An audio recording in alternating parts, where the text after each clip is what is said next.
नमस्कार, आप सभी का स्वागत डीडी न्यूज पर। मैं हूं मुकुल शर्मा और आज दिन भर की क्या कुछ खास खबरें रही बताएंगे आपको, लेकिन सबसे पहले नजर डालते हैं हेडलाइंस पर। प्रधानमंत्री नरेंद्र मोदी का महाराष्ट्र के पुणे में भव्य रोड शो। पीएम मोदी ने भ्रष्टाचार को लेकर विपक्ष पर जमकर किया प्रहार, कहा आघाड़ी यानी भ्रष्टाचार के सबसे बड़े खिलाड़ी।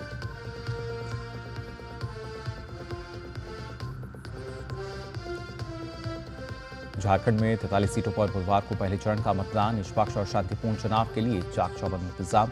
10 राज्यों की 31 विधानसभा और वायनाड लोकसभा सीट पर होगा उपचुनाव। प्रधानमंत्री बुधवार को मिथिलांचल को करीब 12,000 करोड़ रुपए की विकास परियोजनाओं की देंगे सौगात। पीएम मोदी दरभंगा में एम्स के निर्माण के लिए करेंगे शिलान्यास और भूमि पूजन।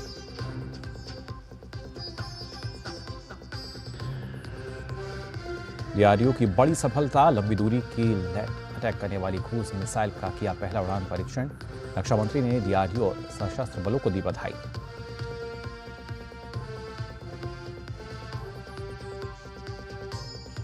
चीन के जुहाई में हिट एंड रन मामले में कम से कम 35 लोगों की मौत, 43 लोग घायल। तलाक से नाखुश व्यक्ति ने स्टेडियम के बाहर व्यायाम कर रही भीड़ को कार से रौंदा, खुद भी चोटिल होकर कोमा में पहुंचा हमलावर।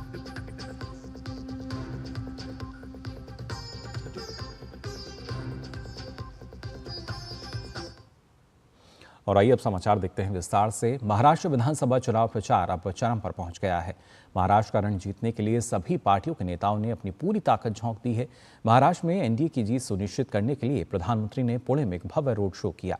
पीएम मोदी की एक झलक देखने के लिए सड़क के दोनों ओर हजारों की संख्या में लोग पहुंचे।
महाराष्ट्र देश के सबसे समृद्ध राज्यों में जिसकी गिनती होती है और जिसे देश की आर्थिक राजधानी माना जाता है। यहां हो रहे विधानसभा चुनाव में कोई भी दल और गठबंधन कोई कोर कसर नहीं छोड़ रहा। चुनाव प्रचार भी जोर शोर से जारी है। प्रधानमंत्री ने आज चिमूर, शोलापुर और पुणे में चुनावी रैलियों की और भ्रष्टाचार को लेकर महाविकास अघाड़ी पर करारा वार किया और एक बार फिर एकजुटता पर जोर देते हुए कहा कि एक रहोगे तो सेफ रहोगे। महाराष्ट्र के सियासी रण में मंगलवार को प्रधानमंत्री की 3 धुआंधार रैलियों ने चुनावी घमासान को और धार दे दी। प्रधानमंत्री ने चिमूर, सोलापुर और पुणे में विशाल जनसभाओं को संबोधित करते हुए भ्रष्टाचार पर जमकर हमला बोला। महाराष्ट्र के चिमूर में प्रधानमंत्री नरेंद्र मोदी ने कहा कि अघाड़ी यानी भ्रष्टाचार के सबसे बड़े खिलाड़ी। उन्होंने कहा कि महाविकास अघाड़ी ने 2.5 साल में विकास परियोजनाएं रोकने के साथ साथ केवल विकास पर ब्रेक लगाने का काम किया, जबकि महायुति के साथ साथ केंद्र में एनडीए की सरकार यानी महाराष्ट्र में डबल इंजन की सरकार यानी विकास की डबल रफ्तार, जिसे महाराष्ट्र के लोगों ने पिछले 2.5 वर्षों में देखा है। महाराष्ट्र में डबल इंजन की सरकार यानी विकास की डबल रफ्तार। यहां नए एयरपोर्ट बन रहे हैं, नए एक्सप्रेस वेज बन रहे हैं, आज महाराष्ट्र में करीब 1 दर्जन वंदे भारत ट्रेनें चल रही है। पीएम ने अपनी रैलियों में एक बार फिर एक रहेंगे सेफ रहेंगे का नारा बुलंद किया। वहीं धारा 370 लागू करने को लेकर पीएम ने जहां कांग्रेस पर निशाना साधा कि वे वो काम कर रहे हैं जो पाकिस्तान चाहता है, तो साथ ही आरक्षण के मसले पर कांग्रेस को घेरते हुए आदिवासी समाज को जातियों में बांटकर कमजोर करने के कांग्रेस के खेल पर चेताया और कहा कि हमें एकजुट रहना है। आरक्षण खत्म करने की कांग्रेस की इच्छा ये नई नहीं है। एससी, एसटी, ओबीसी के खिलाफ कांग्रेस कैसी भाषा का इस्तेमाल करती है। अब आज जब दलित, हमारे ओबीसी, हमारे आदिवासी एकजुट हो रहे हैं तो ये कांग्रेस वाले सबसे ज्यादा परेशान है। पीएम ने कहा कि महाराष्ट्र का ये चुनाव महायुति के ट्रैक रिकॉर्ड यानी विकास का रोड मैप और महाअघाड़ी के झूठे टेप रिकॉर्ड के बीच हो रहा है। महाराष्ट्र का ये चुनाव महायुति के ट्रैक रिकॉर्ड और महाअघाड़ी के झूठे टैप रिकॉर्ड के बीच हो रहा है। इन्होंने वही टैप रिकॉर्ड हरियाणा में भी बचाया था, लेकिन वहां की जनता ने उन्हें बराबर पहचान लिया, उन्हें पूरी तरह नकार दिया। 2024 के महाराष्ट्र चुनाव में बदले हुए समीकरणों के बीच प्रचार में शब्दों के तीखे हमले और विभिन्न मुद्दों के बीच 20 नवंबर को जनता अपने मत के माध्यम से करेगी फैसला कि कौन सा गठबंधन जनता के मानक पर खरा उतरेगा। निशांत उर्मिलेश और धीरज के साथ ब्यूरो रिपोर्ट, डीडी न्यूज। तो महाराष्ट्र के विधानसभा चुनाव दलों और नेताओं के लिए भी बेहद महत्वपूर्ण है। बहुत से नेताओं के लिए तो ये चुनाव अस्तित्व का सवाल भी है, इसलिए प्रचार में कोई भी दल कमी नहीं छोड़ रहा, चाहे बात महाविकास अघाड़ी की करें या महायुति की। इनके दिग्गज नेता प्रचार की कमान संभाले हुए हैं, तो वहीं विवादित बयानों का सिलसिला भी थम नहीं रहा। महाराष्ट्र में 20 नवंबर को होने वाले विधानसभा चुनाव के लिए प्रचार चरम पर है। महायुति और महाविकास अघाड़ी सहित सभी दलों के दिग्गज प्रचार अभियान में जुटे हुए हैं। इस बीच कांग्रेस नेताओं के विवादित बयानों का सिलसिला थमने का नाम नहीं ले रहा है। कांग्रेस अध्यक्ष मल्लिकार्जुन खड़गे के योगी आदित्यनाथ पर दिए गए विवादित बयान के बाद अब महाराष्ट्र कांग्रेस अध्यक्ष नाना पटोले का उप मुख्यमंत्री देवेंद्र फडणवीस के खिलाफ धमकी भरे बयान को लेकर विवाद गहरा हो गया है। नाना पटोले ने एक जनसभा के दौरान कहा कि फडणवीस की सत्ता की गर्मी निकालने का भी समय आ गया है। विवादित बयानों को लेकर भाजपा ने जमकर हमला बोला। खड़गे जी, मेरे ऊपर गुस्सा मत करिए। जिस हैदराबाद के निजाम के रजाकारों ने आपके गांव को जलाया था,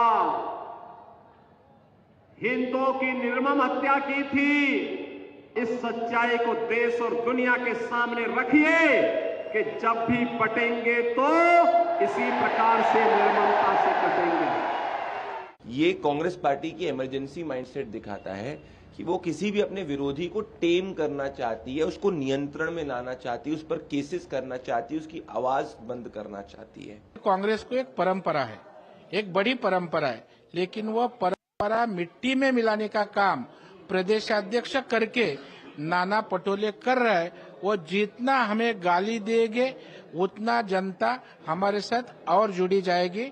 इस बीच महाविकास अघाड़ी की ओर से कांग्रेस नेता राहुल गांधी, सचिन पायलट, भूपेश बघेल और शिवसेना यूबीटी के नेता उद्धव ठाकरे सहित कई बड़े नेता जनता से वोट मांगते नजर आए। पहला काम जाति जनगणना, दूसरा काम ये जो 50% का बना रखा है, रिजर्वेशन का लिमिट लगा रखा है, इसको तोड़ के हम अलग कर देंगे, परे कर देंगे। महायुति की ओर से मुख्यमंत्री एकनाथ शिंदे, उप मुख्यमंत्री देवेंद्र फडणवीस, उत्तर प्रदेश और हरियाणा के मुख्यमंत्रियों सहित कई बड़े नेताओं ने जनता के बीच अपनी बात रखी। 20 तारीख को जब वोट होगा, 23 को रिजल्ट आएंगे, एनडीए के साथी यहाँ दूसरी बार नरेंद्र मोदी जी के नेतृत्व में सरकार बना रहे हैं और महाराष्ट्र भी मोदी जी के साथ मिलकर के विकसित महाराष्ट्र बनेगा। महाराष्ट्र विधानसभा के लिए 20 नवंबर को मतदान होगा, जबकि सभी 288 निर्वाचन क्षेत्रों के लिए वोटों की गिनती 23 नवंबर को होगी। Bureau report, DD news. और वहीं झारखंड की बात करें तो झारखंड में पहले चरण के लिए मतदान के लिए तैयारियां पूरी हो चुकी हैं। पहले चरण में 43 सीटों पर मतदान होगा, जिसमें चंपई सोरेन, मिथिलेश ठाकुर, बन्ना गुप्ता जैसे दिग्गज मैदान में हैं। मतदान सुबह 7 बजे से शाम 5 बजे तक और कुछ संवेदनशील बूथों पर शाम 4 बजे तक ही होगा। झारखंड में पहले चरण के विधानसभा चुनाव को लेकर सभी प्रशासनिक तैयारियां पूरी कर ली गई है। बुधवार की सुबह 7 से शाम 5 बजे तक राज्य की 43 सीटों पर पहले चरण की वोटिंग होगी। राज्य के मुख्य निर्वाचन पदाधिकारी के रवि कुमार ने बताया कि 950 बूथों पर शाम 4 बजे तक ही मतदान होगा। जो वोटर कतार में खड़े रहेंगे वो मतदान कर सकेंगे। सभी बूथों पर भी पर्याप्त व्यवस्था कर लिया गया, सिक्योरिटी अरेंजमेंट सब कुछ कंप्लीट हो गया। एक peaceful, free and fair election करने के लिए सब तैयार है। सुचारू मतदान सुनिश्चित करने के लिए इन 43 विधानसभा क्षेत्रों में कुल 15,344 मतदान केंद्र बनाए गए हैं। इनमें से 50 बूथ यूनिक कैटेगरी में हैं। खास बात यह है कि 1,152 मतदान केंद्रों पर मतदान की पूरी प्रक्रिया का जिम्मा महिलाओं के हाथ में रहेगा। इसी इलेक्शन कराने के लिए वुमेन मैनेज्ड बूथ है, पीडब्ल्यूडी मैनेज्ड बूथ है, यूथ मैनेज्ड बूथ है, वो भी हम लोग करा के इसी बार एक सभी बूथों पर पर्याप्त व्यवस्था रहेगी। इस चरण के चुनाव में कुल 1,37 लाख वोटर अपने मताधिकार का इस्तेमाल कर सकेंगे। पुरुष मतदाताओं की संख्या 68,73,000 है, जबकि 68,36,000 महिला वोटर हैं। थर्ड जेंडर के मतदाताओं की संख्या 303 है। पहले चरण में 85 वर्ष से अधिक उम्र के 63,601 मतदाता हैं, जबकि दिव्यांग मतदाताओं की संख्या 1,91,000 है। वहीं 18 से 19 आयु वर्ग के 6,51,000 युवा वोटर भी इस बार लोकतंत्र के महापर्व का हिस्सा बन सकेंगे। इधर मतदान को लेकर पोलिंग पार्टियों की दिन भर रवानगी होती रही। ज्यादातर मतदान दल संबंधित बूथों और क्लस्टर तक पहुंच चुके हैं। राजधानी रांची में परंपरागत तरीके से तिलक लगाकर मतदान कर्मियों को रवाना किया गया। इस दौरान मतदान कर्मी काफी उत्साहित भी दिखे। पिछले चुनाव की अपेक्षा इस बार मैं ज़्यादा उत्साहित हूँ, क्योंकि पिछले चुनाव मेरा पहला चुनाव था और इस बार मैं उत्साहित होकर के जा रहा हूँ। प्रथम चरण में बुधवार को जिन 43 विधानसभा सीटों पर मतदान है, उसमें से 17 सीट सामान्य, 20 अनुसूचित जनजाति और 6 सीट अनुसूचित जाति के लिए आरक्षित है। झारखंड में 24 की जंग में पहले चरण का मतदान अहम है। राज्य की 81 में से कोल्हान, पलामू और छोटा नागपुर प्रमंडल की इन 43 सीटों पर कुर्सी के किस्से में इन क्षेत्रों का जनादेश ट्विस्ट दे सकता है, जो अगले चरण की 38 सीटों पर भी प्रभाव छोड़ेगा। दिन भर पोलिंग पार्टियों की रवानगी होती रही और इनमें खासा उत्साह भी पहले चरण के चुनाव को लेकर देखा गया। अपने सहयोगी विकास के साथ मैं दिवाकर कुमार, दूरदर्शन समाचार, रांची। और झारखंड में पहले चरण का मतदान बुधवार को होगा, लेकिन इसके साथ ही राज्य में दूसरे चरण के मतदान को लेकर भी प्रचार अभियान तेज हो चला है। सभी राजनीतिक दलों के नेता प्रचार अभियान में जुट गए हैं। झारखंड में दूसरे चरण के मतदान के लिए भी राजनीतिक सरगर्मियां तेज हो गई हैं। केंद्रीय गृह मंत्री और भाजपा के वरिष्ठ नेता अमित शाह ने मंगलवार को राज्य में चुनावी जनसभा को संबोधित करते हुए जेएमएम कांग्रेस गठबंधन पर हमला बोलते हुए कहा कि इंडी गठबंधन का एक ही लक्ष्य है, घुसपैठियों को बसाना और वोट बैंक बनाना। जबकि भाजपा अध्यक्ष जेपी नड्डा ने गिरिडीह में एक जनसभा को संबोधित करते हुए जेएमएम, कांग्रेस और आरजेडी पर जमकर निशाना साधा। जबकि असम के मुख्यमंत्री और झारखंड भाजपा के सह प्रभारी हेमंत बिस्वा शर्मा ने कहा कि पूरा झारखंड मोदीमय है। घुसपैठिए को लाल जाजम बिछाकर बुलाते हैं। आपकी युवाओं रोजी रोटी नौकरी एक घुसपैठिए ले जा रहे हैं। हमारी आदिवासी बहनों से दूसरी, तीसरी, चौथी शादी कर कर उनकी जमीन कब्जाते हैं। मैं आज धनबाद वालों कहकर जाता हूं, भाजपा सरकार बना दो, एक एक घुसपैठिए को चुन चुन कर भारत के बाहर निकालने का काम भाजपा सरकार। जहां झारखंड मुक्ति मोर्चा है, जहां कांग्रेस पार्टी है, जहां आरजेडी है, वहां भ्रष्टाचार है। जहां झारखंड मुक्ति मोर्चा है, जहां कांग्रेस पार्टी है और जहां आरजेडी है, वहां भाई भतीजावाद है। जहां झारखंड मुक्ति मोर्चा है, जहां कांग्रेस पार्टी है और जहां आरजेडी है, वहां परिवारवाद है। आपने याद रखना, ये परिवारवाद के सूचक हैं, ये भ्रष्टाचारी करने वाले लोग हैं, और ये भाई भतीजावाद करने वाले लोग हैं, और ये आपके हक के हिस्से को लूटने वाले लोग हैं। पूरा झारखंड मोदीमय है, मोदी का लहर बह चुका है झारखंड में। यहाँ सीट का अंदाज करना अभी मुश्किल है, कोई भी संख्या हो सकता है। बोले 10 लाख नौकरी दूंगा, पहले का 5 लाख नौकरी नहीं आया, अभी बोल रहा है 10 लाख नौकरी दूंगा। उससे हास्यास्पद मैनिफेस्टो और क्या हो सकता है। इस बीच झारखंड विधानसभा चुनाव के लिए कांग्रेस ने अपना घोषणा पत्र जारी किया। झारखंड विधानसभा चुनाव 2024 के दूसरे चरण में 20 नवंबर को 38 सीटों के लिए मतदान होगा। कुल 528 प्रत्याशी चुनाव मैदान में हैं, जिनमें 55 महिलाएं भी शामिल हैं। इस चरण के लिए नामांकन और नाम वापसी प्रक्रिया पूरी हो चुकी है। 18 नवंबर को चुनाव प्रचार थमेगा। Bureau report, DD news. Maharashtra और झारखंड में मुस्लिम संगठनों की तरफ से बीजेपी के खिलाफ और विपक्षी गठबंधन के पक्ष में बयान जारी करने पर बीजेपी ने गंभीर आरोप लगाए हैं। भाजपा नेता रविशंकर प्रसाद ने कहा कि हार की हताशा में कांग्रेस ऐसे काम कर रही है। उन्होंने कहा कि कांग्रेस और इंडी गठबंधन के सहयोगी मुसलमानों का वोट लेने के लिए मुस्लिम तुष्टीकरण का एजेंडा चला रहे हैं। हमारे पास ये मराठी मुस्लिम सेवा संघ का पर्चा घूम रहा है, वो आया है। ये क्या है? कांग्रेस पार्टी और उनके सारे सहयोगी इंडी गठबंधन के मुस्लिम तुष्टीकरण और उनके वोट को लेने के लिए इस एजेंडा को चलवा रहे हैं, ये हमारा आरोप है। जमायते उलमा जिला लोहरदग्गा का पैगाम है छोटा नागपुर का। तो एक प्रकार से कांग्रेस पार्टी और इंडिया गठबंधन लोग जितने संकीर्ण मानसिकता वाले लोग हैं, जो मुस्लिम समाज के समर्थक छोड़िए सुधार की भी खिलाफत करते हैं, ऐसे लोगों को लेकर आगे बढ़ रही है। वहीं महाराष्ट्र के घाटकोपर पूर्व विधानसभा क्षेत्र में जनसभा को संबोधित करते हुए गृह मंत्री अमित शाह ने कहा कि महाराष्ट्र में महायुति की सरकार बनने जा रही है। इसके साथ ही अमित शाह ने उद्धव ठाकरे से धारा 370 पर अपना स्टैंड स्पष्ट करने को कहा। महाराष्ट्र की दीवारों पर बड़े बड़े अक्षरों से लिखा हुआ पढ़ पाता हूं, यहां महायुति की सरकार बनने जा रही है और अघाड़ी का सुपड़ा साफ होने वाला है। कुछ दिन पहले कांग्रेस पार्टी ने प्रस्ताव किया कि धारा 370 वापिस लानी चाहिए।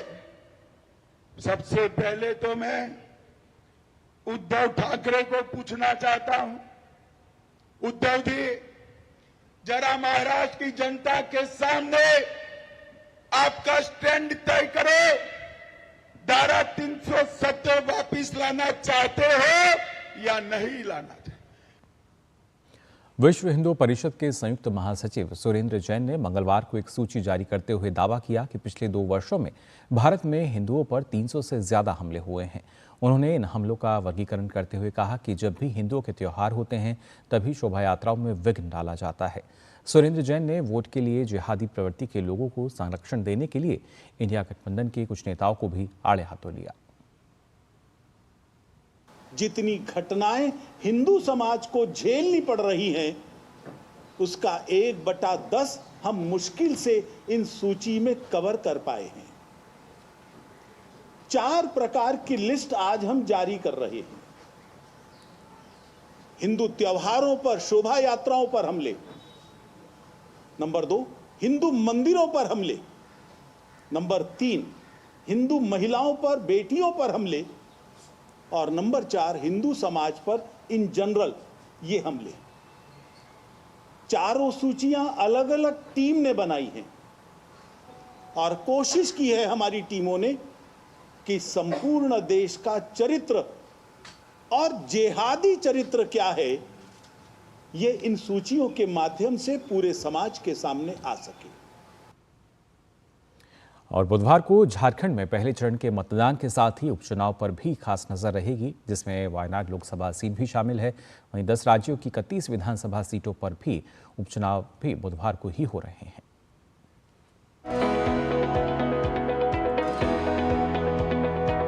झारखंड में पहले चरण की 43 सीटों के साथ ही 10 राज्यों की विधानसभा और केरल की वायनाड लोकसभा सीट पर उपचुनाव होंगे। वायनाड लोकसभा सीट पर उपचुनाव राहुल गांधी के इस सीट को छोड़कर रायबरेली सीट चुनने की वजह से हो रहा है। उन्होंने रायबरेली और वायनाड 2 सीटों से चुनाव लड़ा था और दोनों पर जीते थे। वायनाड लोकसभा सीट पर कांग्रेस नेता प्रियंका गांधी के चुनाव लड़ने से ये सीट खासी चर्चा में है। कांग्रेस का राज्य में यूडीएफ गठबंधन है। भाजपा की ओर से नव्या हरिदास और एलडीएफ से सत्यन मोकेरी चुनावी मैदान में ताल ठोक रहे हैं। 10 राज्यों की 31 विधानसभा सीटों में से 27 विधायकों के लोकसभा चुनाव में सांसद बनने, 2 के निधन और 1 के दल बदल और बिहार की रामगढ़ सीट से सुधाकर सिंह के भ्रष्टाचार के आरोपों के बाद इस्तीफा दे देने के बाद उपचुनाव हो रहे हैं। 10 राज्यों में उपचुनाव की बात करें तो बिहार में 4 सीट पर उपचुनाव है, छत्तीसगढ़ में 1 सीट पर, मध्य प्रदेश में 2 सीट पर, गुजरात में 1 सीट पर, राजस्थान में 7 सीट पर, कर्नाटक में 3 सीट पर, मेघालय में 1 सीट पर, आसाम में 5 सीट पर, पश्चिम बंगाल में 6 सीट पर और केरल में 1 सीट पर उपचुनाव है। वहीं सिक्किम की 2 सीटों पर 30 अक्टूबर को ही सिक्किम क्रांतिकारी मोर्चा के दोनों प्रत्याशियों को निर्विरोध विजयी घोषित कर दिया गया था। Bureau report, DD news. प्रधानमंत्री नरेंद्र मोदी बुधवार को मिथिलांचल को करीब 12,000 करोड़ रुपए के विकास की सौगात देंगे। पीएम मोदी दरभंगा में एम्स के निर्माण के लिए भूमि पूजन सहित सड़क, रेल और ऊर्जा क्षेत्र के 25 विकास परियोजनाओं का शुभारंभ करेंगे।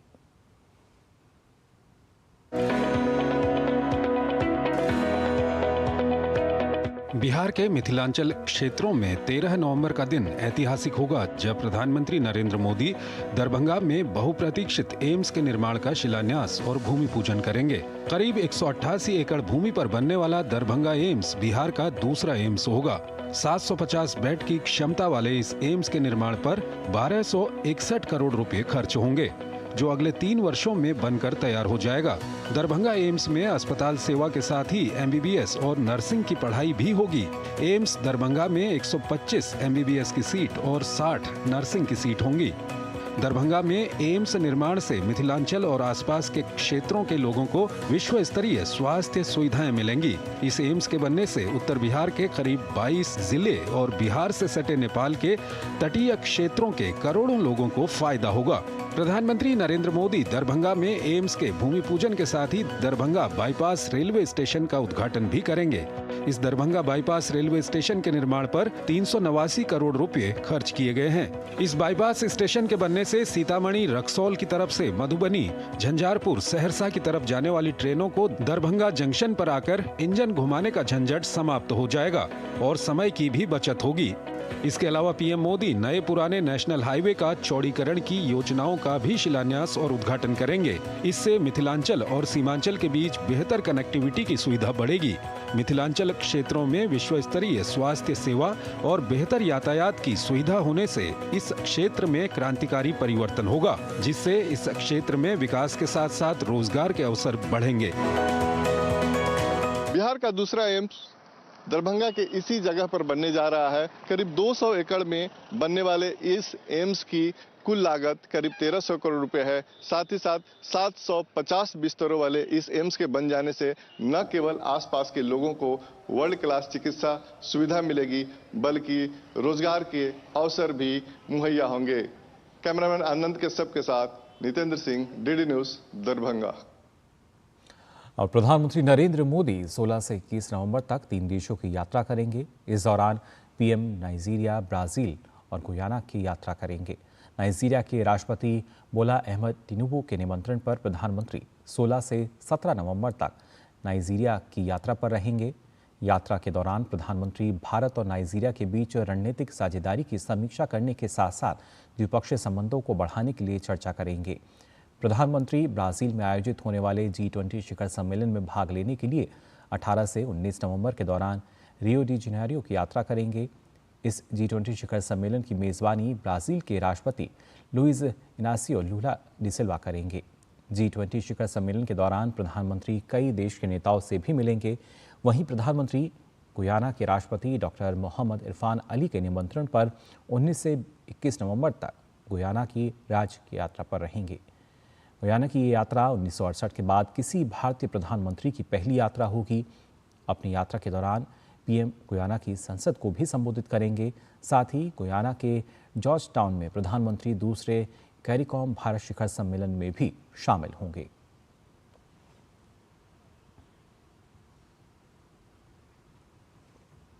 और बात राजधानी दिल्ली की, जहां हवा में सांस लेना मुश्किल हो रहा है। दिल्ली एनसीआर की हवा बहुत खराब वाली श्रेणी में पहुंच चुकी है। नतीजा यह है कि अस्पतालों में मरीजों की संख्या बढ़ती जा रही है। सुप्रीम कोर्ट द्वारा दिल्ली सरकार को फटकार भी लगाई गई, लेकिन कोई हल नजर निकलता हुआ नहीं आ रहा। राजधानी दिल्ली की हवा में सांस लेना हुआ मुश्किल। बेहद खराब श्रेणी में बरकरार दिल्ली की हवा। दिल्ली में प्रदूषण की समस्या गहराती जा रही है। दिल्ली एनसीआर की हवा बहुत खराब वाली श्रेणी में पहुंच चुकी है।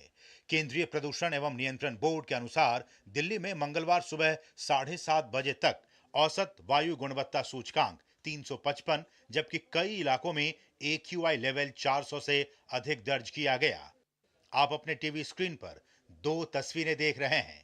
एक है दिल्ली के कालिंदी कुंज इलाके की, जहां यमुना नदी की सतह पर जहरीला झाग तैरता हुआ आपको दिखाई दे रहा है। वहीं दूसरी तस्वीर धुंध से घिरी दिल्ली की सड़कों की है, जहां धुंध की वजह से वाहनों की रफ्तार रेंगती नजर आई। ऐसी जहरीली हवा में सांस लेने को मजबूर दिल्ली वासियों की तबीयत बिगड़ रही है और अस्पताल में मरीजों की भीड़ बढ़ती ही जा रही है। आंखों से पानी मतलब आ रहा है और रनिंग रोज हो रही है, और सर थ्रोट्स में इन्फेक्शन हो रहा है, जो कि कान में दर्द, नाक से भी, और मतलब पूरे इन्फेक्शन जैसे प्रॉब्लम हो रही है। जो भी प्रेग्नेंट वुमेन्स वगैरह हैं उनको भी इतनी दिक्कत हो रही है, उसकी वजह से खांसी, आंखों में पानी, गले में दर्द, ये सब हो रहा है। खांसी तो कुछ ज़्यादा ही हो रही है पोल्यूशन के कारण। प्रदूषण की वजह से सब कुछ हो रहा है। सफाई है नहीं, बच्चे बूढ़े सब बीमार हैं। ये जो खांसी वगैरह चल रही है पोल्यूशन की वजह से, ये तो हम भी चाहते हैं कि हमारे बच्चे ना बीमार हों, हम ना बीमार हों। सांस की गंभीर समस्या से जूझ रहे लोगों को डॉक्टर्स एक्स्ट्रा सावधानी बरतने की सलाह दे रहे हैं।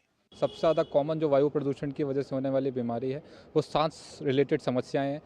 ऑल पेशेंट जो पहले से अस्थमा या COPD या किसी भी फेफड़े रिलेटेड दिक्कत के साथ पहले से पेशेंट हैं, उनका इस समय में आके वर्सन हो जाना, क्योंकि उनके फेफड़ों को इतने पॉल्यूटेड एयर में से ऑक्सीजन निकाल पाना मुश्किल हो जाता है। दूसरा मोस्ट कॉमन होता है स्किन, क्योंकि स्किन वो बहुत ही एक्सपोज पार्ट है, सबसे बड़ा ऑर्गन है हमारी बॉडी का। तो एक्सपोजर की वजह से, पॉल्यूटेंट एक्सपोजर्स की वजह से इन्फ्लेमेटरी रिएक्शंस बढ़ जाते हैं। तो जितनी भी ऑटोइम्यून डिजीजेज होती हैं या स्किन रिलेटेड कॉन्टैक्ट डिजीजेज होती हैं वो बढ़ जाती हैं। दिल्ली में दमघोंटू हवा से जनता हलकान है और ऐसे हालात से अभी राहत मिलने की भी उम्मीद नहीं लग रही है। बीते काफ़ी दिनों से राजधानी दिल्ली की आबो हवा खासी प्रदूषित हो गई है। एयर क्वालिटी इंडेक्स जो है लगातार 400 के आसपास बना हुआ है। ऐसे में जो बुजुर्ग हैं और जो बच्चे हैं वो बड़ी संख्या में बीमार हो रहे हैं और वो लगातार अस्पतालों के चक्कर काट रहे हैं। बड़ा सवाल कि आखिर इस वायु प्रदूषण की समस्या से राजधानी दिल्ली वासियों को कब निजात मिलेगी। दिल्ली के राम मनोहर लोहिया अस्पताल से कैमरामैन जगमोहन के साथ अमरेंद्र गुप्ता, DD न्यूज, दिल्ली। राजधानी दिल्ली सहित पूरे एनसीआर में प्रदूषण का स्तर लगातार बढ़ रहा है। हवा की गुणवत्ता बहुत खराब श्रेणी में बनी हुई है, जिसकी वजह से सांसों पर संकट बना हुआ है।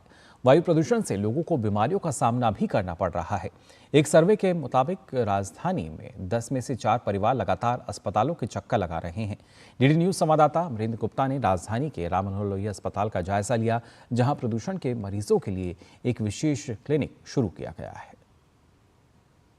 दिल्ली की आबोहवा पूरी तरह से प्रदूषित हो गई है। राजधानी दिल्ली सहित पूरे एनसीआर का जो वायु प्रदूषण है वो लगातार बढ़ रहा है और दिल्ली का जो AQI इंडेक्स है वो 400 के करीब बना हुआ। ये तस्वीर पिछले काफ़ी दिनों से राजधानी दिल्ली में बनी हुई है और लोगों को खासी दिक्कतों का सामना करना पड़ रहा है। लोग लगातार बीमार हो रहे हैं, उनको सांस लेने में दिक्कतें हो रही हैं, साथ में उनको आंखों से पानी आ रहा है। ऐसे में सबसे ज़्यादा दिक्कतें हो रही हैं वो बुजुर्गों को हो रही हैं जो ऑलरेडी बीमार हैं, और जो स्कूल जाते बच्चे हैं वो भी इस पॉल्यूटेड हवा के संपर्क में आने से बीमार हो रहे हैं और लगातार अस्पताल का चक्कर काट रहे हैं। मैं इस समय दिल्ली के राम मनोहर लोहिया अस्पताल में हूं और यहाँ पर पॉल्यूशन की वजह से जो एक पॉल्यूशन जनित बीमारियों को लेकर क्लिनिक बनाया गया है, वहाँ पे एक बड़ी संख्या में मरीज आ रहे हैं। इसमें हर उम्र के लोग यहाँ पर मरीज आ रहे हैं, ना सिर्फ बच्चे हैं, बुजुर्ग हैं, बल्कि युवा भी हैं जो लगातार पॉल्यूटेड एयर के टच में आते हैं और बीमार होते हैं। ऐसे में वो लगातार अस्पताल का चक्कर लगा रहे हैं और उनको खासी दिक्कतें हो रही हैं। और एक ताज़ा जो हेल्थ एक सर्वे है उसमें ये बताया गया है कि राजधानी दिल्ली में 10 में से 4 परिवार के लोग जो हैं वो लगातार पॉल्यूटेड एयर के आने के बाद बीमार हो रहे हैं। उनको सांस लेने में दिक्कतें हो रही हैं, आँखों में जलन हो रही है, स्किन रिलेटेड कुछ समस्याएं भी हो रही हैं। इसको लेकर वो लगातार अस्पताल में जा रहे हैं और ऐसे में राम मनोहर लोहिया अस्पताल ने एक पॉल्यूटेड रिलेटेड क्लिनिक बनाया है जिसमें लगातार बड़ी संख्या में लोग आ रहे हैं, जिसका डॉक्टर इलाज कर रहे हैं और उनको एडवाइस कर रहे हैं वो सावधानियां जो उनको ऐसे वातावरण में रखनी चाहिए। दिल्ली के राम मनोहर लोहिया अस्पताल में जो क्लिनिक बनाया गया है, पॉल्यूशन रिलेटेड बीमारियों से जो ग्रसित लोग हैं उनके लिए एक विशेष क्लिनिक बनाया गया है। वहाँ पर भी मरीजों की संख्या लगातार बढ़ रही है। राम मनोहर लोहिया अस्पताल से कैमरामैन जगमोहन के साथ अमरेंद्र गुप्ता, डीडी न्यूज, दिल्ली। तो लगातार राजधानी दिल्ली में प्रदूषण की समस्या गहराती जा रही है और आलम यह है कि दिल्ली और उससे सटे एनसीआर में रहने वाले ज़्यादातर लोगों को सर्दी, खांसी और बुखार जैसी समस्याएं होने लगी हैं। इस समय हर कोई जहरीली हवा में सांस लेने के लिए मजबूर है, जिससे उनकी तबीयत बिगड़ रही है। डीडी न्यूज़ संवाददाता अमरेंद्र गुप्ता के साथ बातचीत के दौरान राम मनोहर लोहिया अस्पताल के चिकित्सक डॉक्टर आकाश भथोलिया ने अधिक प्रदूषण के वक्त घर से बाहर निकलने से बचने के साथ लोगों को अधिक सावधान रहने की सलाह दी। बीते काफ़ी दिनों से राजधानी दिल्ली सहित पूरे एनसीआर की आबो हवा बेहद ही गंभीर स्थिति में पहुंची हुई है। इस समय राजधानी दिल्ली में ग्रेड 2 लागू है और जो एयर क्वालिटी इंडेक्स है वो 350 से 400 के बीच में अमूमन दर्ज किया गया है। हमारे साथ मौजूद हैं डॉक्टर राम मनोहर लोहिया अस्पताल के चिकित्सक डॉक्टर आकाश विधोलिया जी। मेरा पहला सवाल यह है कि इस पूरे मौसम में अगर देखें जब वायु गुणवत्ता पूरी गंभीर स्थिति में है, किस तरह की बीमारियां आमतौर पर देखी गई हैं? सबसे ज़्यादा कॉमन जो वायु प्रदूषण की वजह से होने वाली बीमारी है वो सांस रिलेटेड समस्याएं हैं। ऑल पेशेंट जो पहले से अस्थमा या सीओपीडी या किसी भी फेफड़े रिलेटेड दिक्कत के साथ पहले से पेशेंट हैं, उनका इस समय में आके वर्षन हो जाना, क्योंकि उनके फेफड़ों को इतने पॉल्यूटेड एयर में से ऑक्सीजन निकाल पाना मुश्किल हो जाता है, तो जितने भी एयर क्वालिटी की वजह से उन्हें गले से रिलेट लेके फेफड़ों तक की दिक्कतें बढ़ जाती हैं, तो वो लोग बहुत ज़्यादा परेशान हैं इस क्वालिटी इंडेक्स में अभी। दूसरा मोस्ट कॉमन होता है स्किन, क्योंकि स्किन वो बहुत ही एक्सपोज्ड पार्ट है, सबसे बड़ा ऑर्गन है हमारी बॉडी का, तो एक्सपोजर की वजह से, पॉल्यूटेंट एक्सपोजर्स की वजह से इन्फ्लेमेटरी रिएक्शंस बढ़ जाते हैं, तो जितनी भी ऑटोइम्यून डिजीजेज होती हैं या स्किन रिलेटेड कॉन्टैक्ट डिजीजेज होती हैं वो बढ़ जाती हैं। कितना गंभीर है मासूम बच्चों के लिए जो स्कूल जा रहे हैं और वो बुजुर्ग जो ऑलरेडी बीमार हैं? जी, सबसे ज़्यादा जो गंभीर समस्या है वो बच्चों के लिए और बुजुर्गों के लिए है। खासकर वो बुजुर्ग जिन्हें पहले से कोई भी सांस रिलेटेड या फेफड़े रिलेटेड समस्या हैं, उनके लिए ये एयर क्वालिटी इंडेक्स काफ़ी ज़्यादा डेंजरस है। इस हॉस्पिटल में एक ही साथ सभी पेशेंट को देखा जा रहा है या अलग अलग डिपार्टमेंट्स हैं, उसके बारे में थोड़ा बताएं। आरएमएल अस्पताल ने पहले से ही एक पॉल्यूशन डेडिकेटेड क्लिनिक स्टार्ट किया। उस पॉल्यूशन क्लिनिक में चेस्ट फिजिशियन, डर्मेटोलॉजिस्ट, ऑप्थेल्मोलॉजिस्ट और साइकेट्रिस्ट जैसे सुपर स्पेशलिटी वाले डॉक्टर एक ही जगह पे बैठते हैं। इनिशियली जब हमने क्लिनिक स्टार्ट किया था, जब हमारे 30 से 40 पेशेंट आते थे बस, बट वो बढ़ के दुगने हो गए, 50 से 60 आ रहे हैं हर हफ्ते। मास्क के साथ साथ क्या उनको सावधानियां बरतनी है जो इस तरह के वातावरण में सीधे टच में आ रहे हैं? घर पे रहें, घर से बाहर जाना है तो पूरी तरीके से बॉडी को कवर करके निकलें, मास्क पहने, गॉगल्स लगाएं, फुल स्लीव्स के कपड़े पहने, और जब बाहर से आप घूम फिर के काम करके वापस लौटें तो सारे कपड़े पुराने जो बाहर एक्सपोजर में जिसमें एलर्जेंस घुसे हुए हैं वो उतारें। जिस तरह से लगातार वायु प्रदूषण दिल्ली सहित पूरे एनसीआर की जो आबो हवा है वो खराब कर रहा है, ऐसे में ये कहना गलत नहीं होगा कि आने वाले कई दिनों तक इस वायु प्रदूषण की गुणवत्ता में सुधार होने की गुंजाइश नहीं है। ऐसे में लोगों को खासी सावधानी बरतनी होगी। दिल्ली के राम मनोहर लोहिया अस्पताल से कैमरामैन जगमोहन के साथ Amarendra Gupta, DD news, Delhi.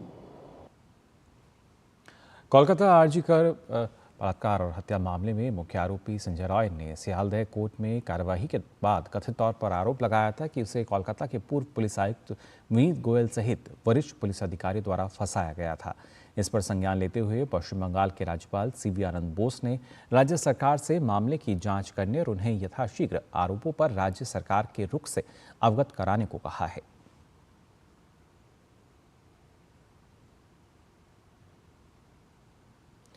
NTA की कार्यप्रणाली में सुधार लाने और इसे और मजबूत करने के लिए डॉक्टर ने राधाकृष्णन की अध्यक्षता में बनी उच्च स्तरीय कमेटी ने हाल ही में अपनी रिपोर्ट केंद्र सरकार को सौंप दी है। कमेटी ने एनटीए द्वारा आयोजित होने वाली प्रवेश परीक्षाओं में गड़बड़ियों को रोकने और इन परीक्षाओं को फुल प्रूफ बनाने से जुड़े कई सुझाव दिए हैं। केंद्रीय शिक्षा मंत्री धर्मेंद्र प्रधान ने आज ये जानकारी देते हुए बताया कि अगले जनवरी महीने से आयोजित होने वाली सभी प्रवेश परीक्षाओं में समिति की सिफारिशों को लागू किया जाएगा।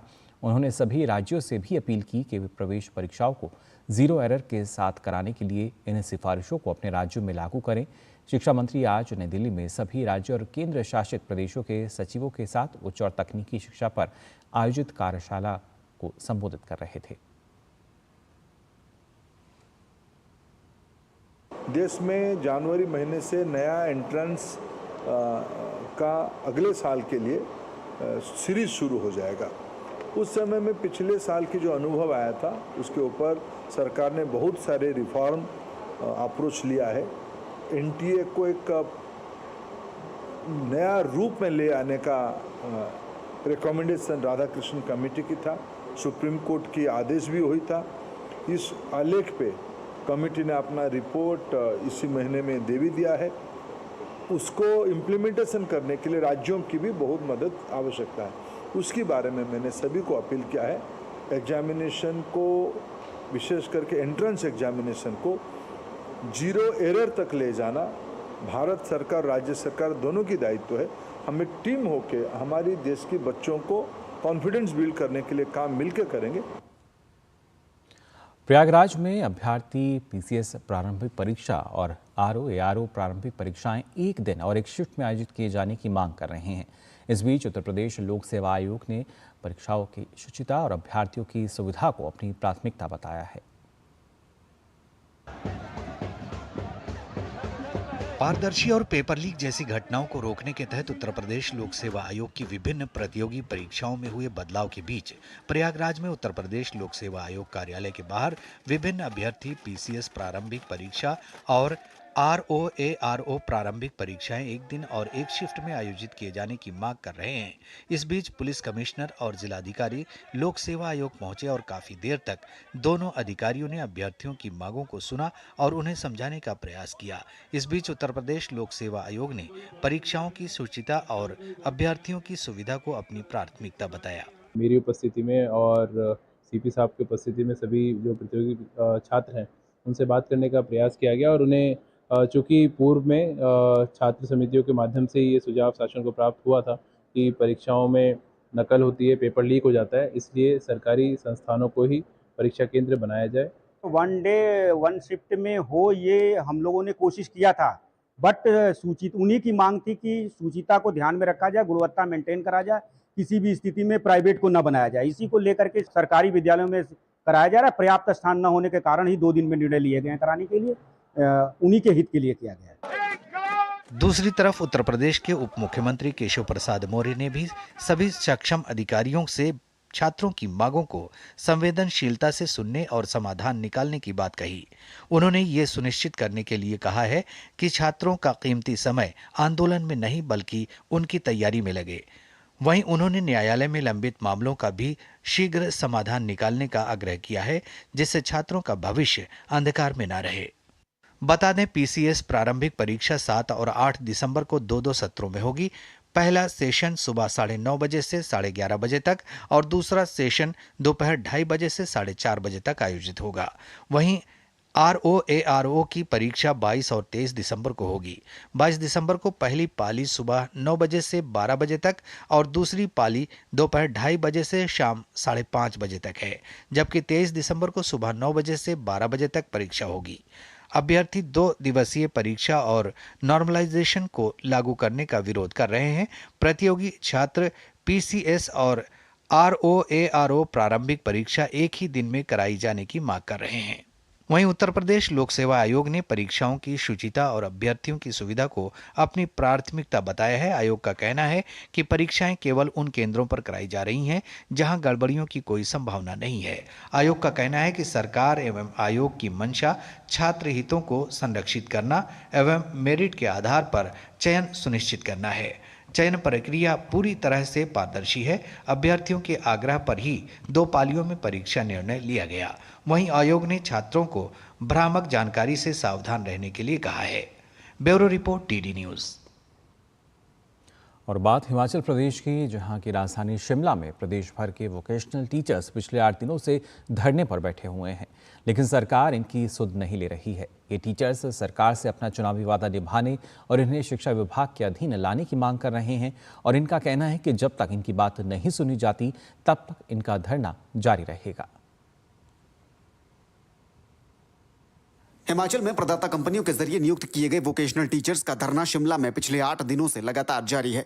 ये शिक्षक प्रदाता कंपनियों को बाहर करके शिक्षा विभाग के अधीन खुद को लाए जाने की मांग कर रहे हैं और इसी मांग के चलते पिछले 8 दिनों से शिमला के चौड़ा मैदान में इनका धरना जारी है। पूरे हिमाचल से करीब 2200 वोकेशनल टीचर्स शिमला में धरना प्रदर्शन कर रहे हैं। इस धरने की वजह से स्कूलों में वोकेशनल शिक्षा ले रहे करीब 80,000 बच्चों की पढ़ाई प्रभावित हो रही है। सरकार ने 17 कंपनियों को वोकेशनल टीचर्स की भर्तियों के लिए पंजीकृत किया है। 20 अक्टूबर तक बढ़ा हुआ एरियर शिक्षकों को भुगतान करने के निर्देश भी दिए गए थे, लेकिन वोकेशनल टीचर्स का आरोप है कि कंपनियों ने आदेशों को दरकिनार किया और एरियर वक्त पर नहीं दिया। बात ऐसी है कि हमारे साथ जो है अधिकारी संपर्क में है। अभी हाल ही में हमारी बातचीत जो है वो एसपीडी महोदय से भी हुई। एसपीडी महोदय से जो बातचीत हुई वो सकारात्मक रही। उन्होंने हमें जो है वो अपने शिक्षा मंत्री महोदय का जो संदेश था हमारे तक पहुंचाना था। उन्होंने कहा कि आप जो हैं वो सशर्त बिना शर्त के आप वापस जाएं, कॉल ऑफ करें, स्ट्राइक क्लोज करें, लेकिन हमारे व्यावसायिक शिक्षक इस चीज़ को मानने के लिए तैयार नहीं हैं। एजुकेशन मिनिस्टर साहब का कहना था कि हम इसी कंडीशन पे आपसे बातचीत करेंगे अगर आप जो है इस प्रोटेस्ट को जो है कॉल ऑफ करते हैं। इन प्रदर्शनकारियों का आरोप है कि सेवा प्रदाता कंपनियों की तरफ से बड़ी अनियमितताएं बरती जा रही हैं और इसके खिलाफ आवाज उठाने पर धमकियां मिल रही हैं। इसके साथ ही इनका यह भी कहना है कि चुनाव प्रचार में कांग्रेस नेताओं ने इन्हें विभाग के अधीन लाने का भरोसा दिया था, लेकिन सत्ता में आने के बाद कांग्रेस अब इन्हें दरकिनार कर रही है। दूजे जड़े टीचर है, कंप्यूटर टीचर्स है, वोकेशनल टीचर्स है, सिलाई टीचर्स है, उन्हां सारिਆਂ ਦੇ केसेस ਸਾਡੇ ਕੋਲ आ चुके हैं और ऐसे इन्हां सारिਆਂ ਦੇ अंदर ਜਿਹੜਾ है 6 महीने ਦੇ अंदर नीति बना के ਉਹਨਾਂ ਨੂੰ सरकारी सेवा देने का ਜਿਹੜਾ है और उनको भी हमारे समग्र शिक्षा डिपार्टमेंट ने उनको भी एक्सप्लेनेशन की कॉल की है, उनने आश्वासन दिया है और जो उनकी प्रमुख जो उनकी मांग रहती है कि हमारे को किसी सरकारी उपक्रम के माध्यम से हमारी नियुक्तियां हो और आने वाले समय में जो भी मैं समझता हूँ सरकार और विभाग के द्वारा किया जा सकता है उसके लिए हमारा हमेशा। शिक्षा निदेशक ने इन प्रदर्शनकारियों को धरना खत्म करने की अपील भी की है। साथ ही ये भी कहा है कि धरना खत्म करने के बाद वो शिक्षा मंत्री से इनकी मुलाकात कराएंगे, लेकिन वोकेशनल टीचर्स का कहना है कि बातचीत होने तक और मांगे माने जाने तक इनका धरना प्रदर्शन जारी रहेगा। डायरेक्ट जो टेबल टॉक है उसकी नौबत फिलहाल नहीं आ रही और इनका कहना भी यही है कि जब तक वो नौबत नहीं आती, जब तक साफ साफ आमने सामने बात नहीं होती, तब तक यहाँ से ये हटने के लिए तैयार नहीं है। शिमला से कैमरा पर्सन राकेश कुमार के साथ धर्म प्रकाश, DD न्यूज़।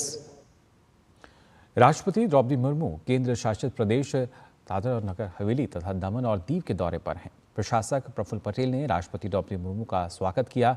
राष्ट्रपति को केंद्र शासित प्रदेश की पहली यात्रा पर गार्ड ऑफ ऑनर दिया गया। साथ ही राष्ट्रपति ने पक्षी घर, इंजीनियरिंग कॉलेज और राष्ट्रीय फैशन प्रौद्योगिकी संस्थान परिसर का भी दौरा किया।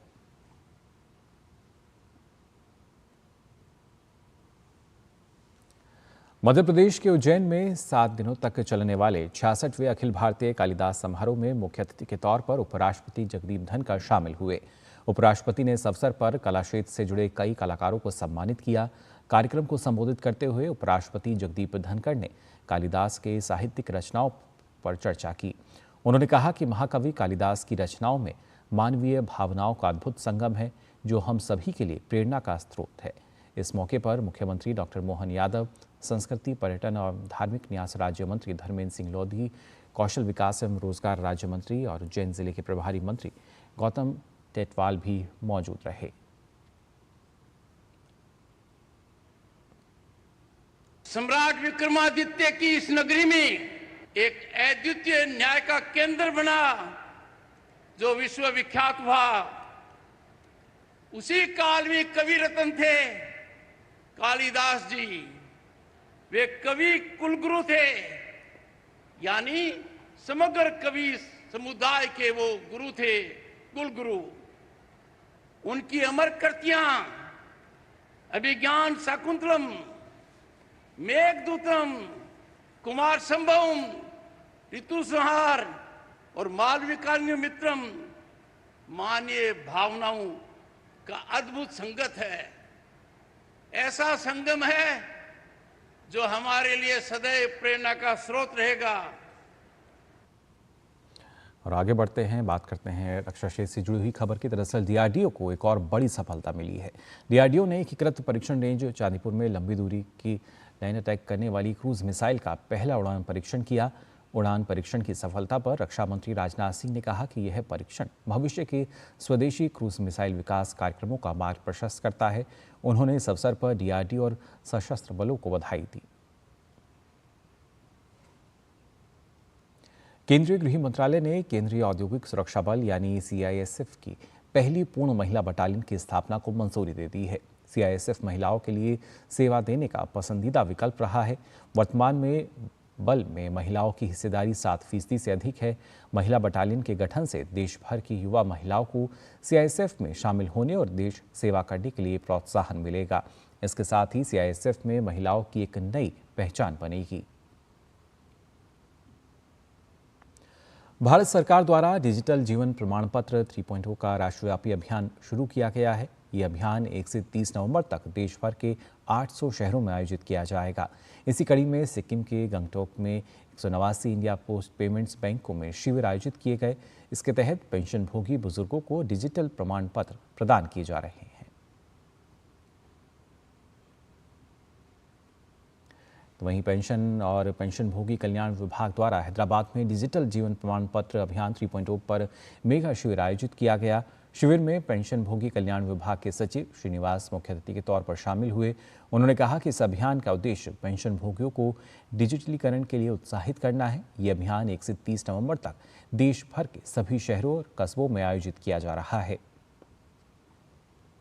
The nationwide digital life certificate campaign 3.0 is being conducted by the Government of India for digital empowerment of pensioners. So this campaign is being held from November 1st to November 30th. Today we have reached the milestone of 50 lakh pensioners who have submitted digital life certificates under this campaign. The campaign seeks to achieve saturation of digital life certificates in pensioners, is being conducted in 800 cities across the length and breadth of India. और भारतीय रक्षा लेखा सेवा की देवकी रघुवंशी ने कहा है कि digital जीवन प्रमाण पत्र प्राप्त करना सरल बना दिया गया है और पेंशनभोगी इसे अपने घर से ही प्राप्त कर सकते हैं।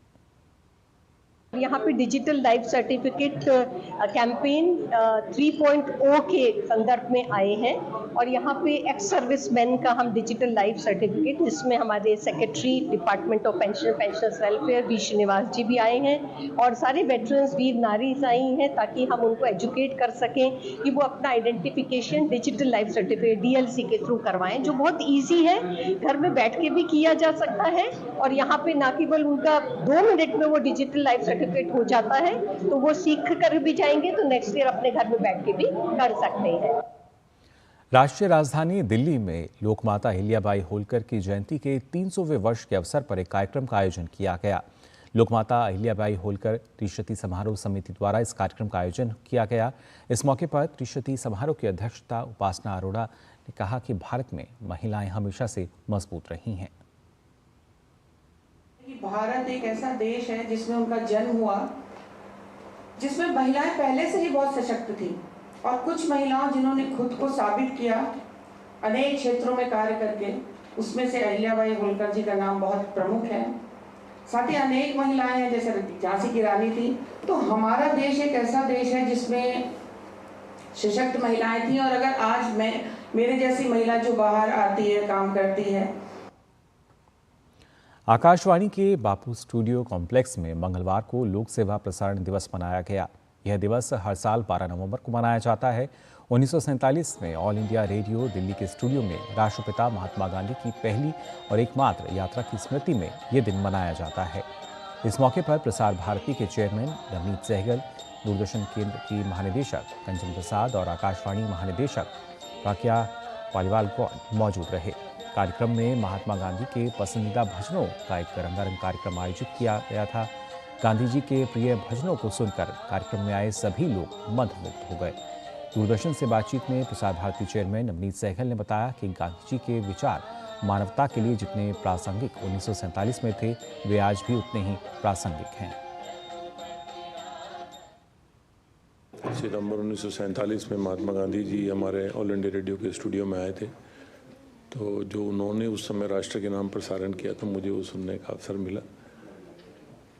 महात्मा गांधी जी हिंदुस्तान और जगत दोनों की उन्होंने एक सेवा की कल्पना की थी। एक देश के बारे में, हिंदुस्तान के बारे में एक उनकी अपनी परिकल्पना थी, उनकी अपनी एक कमिटमेंट थी। उनके शब्दों को सुनकर दोनों चीज़ें परिलक्षित हुई और उनका संदेश सुनकर आज भी हम सबको जो उनका संदेश है, एक रहकर, साथ रहकर, सबके हित में सोचने के लिए, सबके विकास के काम करने के लिए प्रेरित करता है। 19 अक्टूबर से 27 अक्टूबर तक आयोजित हुए कर्मयोगी सप्ताह में 4 लाख से अधिक सरकारी कर्मचारियों ने भागीदारी की। इसमें सरकारी कर्मचारियों ने अपने पेशेवर विकास के लिए कम से कम 4 घंटे सीखने में समर्पित किए। क्षमता निर्माण आयोग के अध्यक्ष आदिल जेनुल भाई ने बताया कि लोग कर्मयोगी सप्ताह से काफ़ी कुछ सीखने को मिला है। उन्होंने भविष्य में इस तरह के और आयोजन करने की बात कही।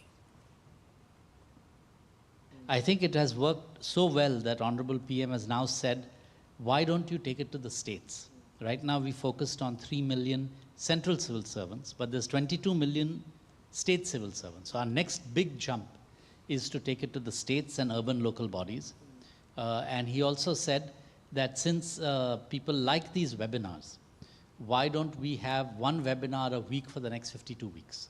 So we're going to start a webinar series. So I think all of these things, a catalytic, I call it a catalytic event. Yeah. It's not the end of learning, it is something that catalyzes lifelong learning. Netra Kumbh 2025 के सफल आयोजन हेतु दिल्ली के Ambedkar international centre में एक कार्यक्रम का आयोजन किया गया। कार्यक्रम में देश भर से आए स्वयंसेवक, सेवादायी संस्थाओं के प्रतिनिधि, बड़ी संख्या में चिकित्सक एवं समाज सेवी शामिल हुए। कार्यक्रम में मुख्य अतिथि के तौर पर राष्ट्रीय स्वयंसेवक संघ के सह सरकार्यवाह कृष्ण गोपाल ने कुंभ के दौरान नेत्र कुंभ के वृहद आयोजन करने की रूपरेखा और लक्ष्य की चर्चा की।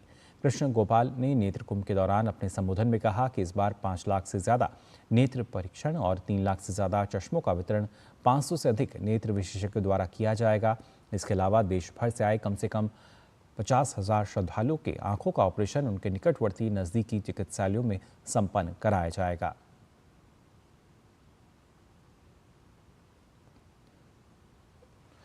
संगम नगरी प्रयागराज में महाकुंभ 2025 की तैयारियों ने रफ्तार पकड़नी शुरू कर दी है।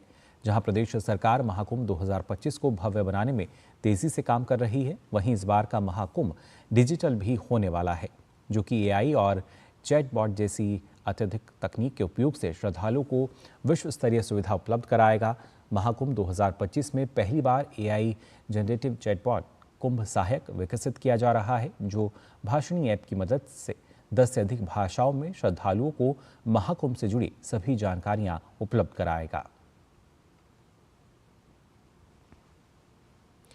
देवोत्थान एकादशी के अवसर पर अयोध्या के सरयू घाट पर आरती की गई। इस अवसर पर बड़ी संख्या में श्रद्धालु शामिल हुए।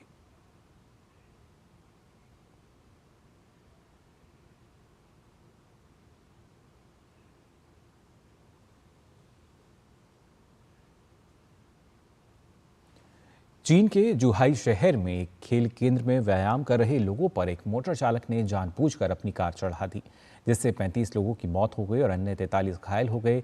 चीन की पुलिस ने इस सिलसिले में फैन नाम के एक 62 साल के व्यक्ति को हिरासत में लिया है। पुलिस ने कहा है कि प्रारंभिक जांच में पाया गया कि वह अपने तलाक में वित्तीय संपत्ति के बंटवारे से नाखुश था।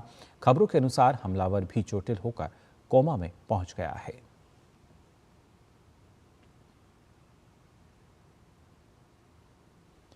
भारत और दक्षिण अफ्रीका के बीच 4 मैच की T20 सीरीज का तीसरा मुकाबला बुधवार को सेंचुरियन के मैदान पर खेला जाएगा। सीरीज 1-1 की बराबरी पर है। ऐसे में दोनों टीमों की कोशिश तीसरे मुकाबले को जीतकर खुद को मजबूत स्थिति में लाने की होगी। वैसे सेंचुरियन के मैदान पर दक्षिण अफ्रीका का रिकॉर्ड बहुत अच्छा नहीं है। ऐसे में यह बात टीम इंडिया के हौसले को बुलंद कर सकती है। दक्षिण अफ्रीका के खिलाफ 4 मैच की T20 सीरीज का तीसरा मुकाबला सेंचुरियन में खेला जाएगा। इस मुकाबले को लेकर दोनों ही टीमें पूरी तरह से तैयार हैं। फिलहाल सीरीज 1-1 की बराबरी पर है और तीसरा मुकाबला जीतकर दोनों टीमों की कोशिश मनोवैज्ञानिक बढ़त हासिल करने की रहेगी। पहले मुकाबले को जीतने के बाद दूसरे मुकाबले में टीम इंडिया को हार मिली थी। ऐसे में सूर्य कुमार एंड कंपनी उस हार से सबक लेकर तीसरे T20 को अपना बनाना चाहेगी। सेंचुरियन की पिच अन्य पिचों की तुलना में अलग है। इस पिच पर स्पीड के साथ साथ बाउंस भी है। सेंचुरियन की पिच पर गेंद पड़ने के बाद तेजी से बल्ले पर आती है। पिछले कुछ सालों में सेंचुरियन की पिच में स्पीड और बाउंस पहले के मुकाबले ज्यादा देखा जा रहा है। ऐसे में भारतीय गेंदबाज इस पिच से बड़ा फायदा उठा सकते हैं। वहीं इस मैदान पर दक्षिण अफ्रीका का रिकॉर्ड मिला जुला रहा है। अब तक इस मैदान पर दक्षिण अफ्रीका ने 14 T20 मुकाबले खेले हैं, जिसमें मेजबान टीम को 6 में जीत मिली है, लेकिन 8 मैचों में हार का मुंह देखना पड़ा है। हालांकि टीम इस बार काफी बदली हुई दिख रही है और खासकर ट्रिस्टन स्टब्स का अंदाज इस टीम की बड़ी ताकत के रूप में सामने आया है। वैसे सूर्य कुमार की कप्तानी में भारतीय टीम खुद को T20 के प्रारूप में नए सिरे से सामने लाने के लिए लगातार कोशिशें कर रही है। Sports desk, DD news. तो फिलहाल के लिए इस बुलेटिन में बस इतना ही, लेकिन देश और दुनिया की तमाम खबरों के लिए आप देखते रहिए DD न्यूज। मुझे दीजिए अनुमति। नमस्कार।